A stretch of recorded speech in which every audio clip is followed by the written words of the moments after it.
We've made our way to Ballarat, mining for some great sports stories.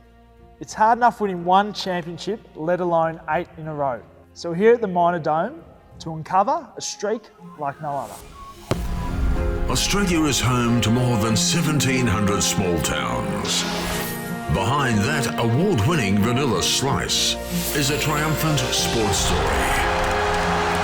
Welcome to 1 week at a time.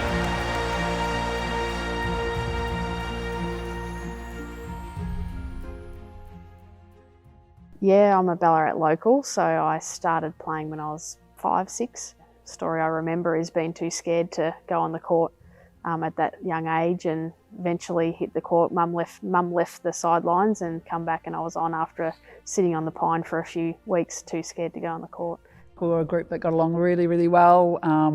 There was a couple of my best friends, we're all about 15, 16, some really quality sort of 18-year-olds, and then a couple of more senior players. Coming through the juniors, we looked up to them as our heroes, and everyone wanted to play Lady Miners. So to achieve that at 15, probably come a little bit earlier than expected. I got a phone call at work. I was a commercial flower grower. I got a phone call in the flower shed one day, and they said, "We need a coach." And I said, "All right, when do I start?" And they said, "Tomorrow." I was lucky enough to coach the Ballarat under-16 girls, and it's sort of 2 years later I took over the Lady Miners. And yeah, they were a very good group coming through under-16s, under-18s, and they then formed the crux of the success, the 8 in a row, if you like.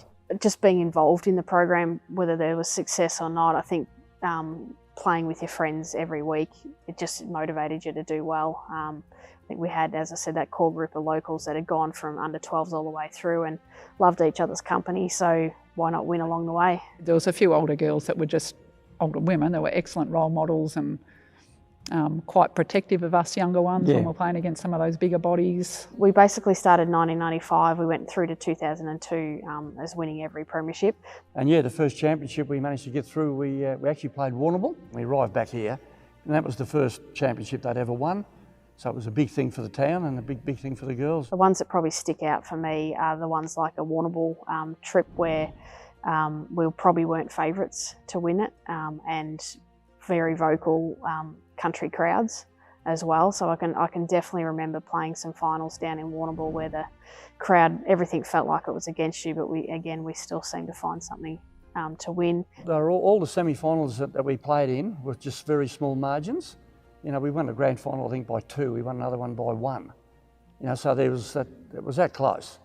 So to get a streak like that going, you need that sort of luck, which we were lucky enough we had. From memory, I don't think we finished on top every year. There was years we might have come from 3rd or 4th, so there was probably years going into finals the expectation was that we finally got them, and we just seemed to find that something extra in finals and still managed to win. So there's probably 2 or 3 years out of the 8 that we probably weren't the favourites going into the finals, but still managed to pull through. I think when we won our 3rd in a row, it was certainly front page in the local newspaper and back page. When we win 4 in a row, it was a little civil dinner at the town hall.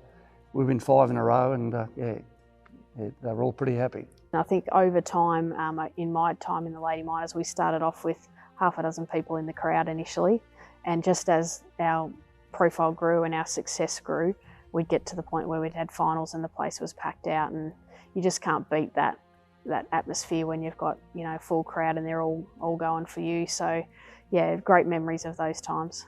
Probably the best one I reckon we won, was probably when I was in my 5th year. We beat Aubrey in the grand final.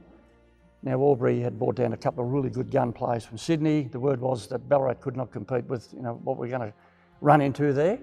And early in the year they beat us by 40, then by 20, and then they lose to us by 1 in the grand final. So that was very, very pleasing, especially to the spectators. Your tight-knit strength of your friendships help with the success and vice versa. So I think, we're still great mates as of today and reminisce and catch up as much as we can. So I don't think that'll ever change. It's just part of the group growing up through from under-12s to where we are today. He didn't care who scored or who was the superstar in the game. It was genuinely there for one another, and really looked out for one another and just had a ball, and still get together. I think we had a reunion earlier this year, and just fun to kick back and remember really good times.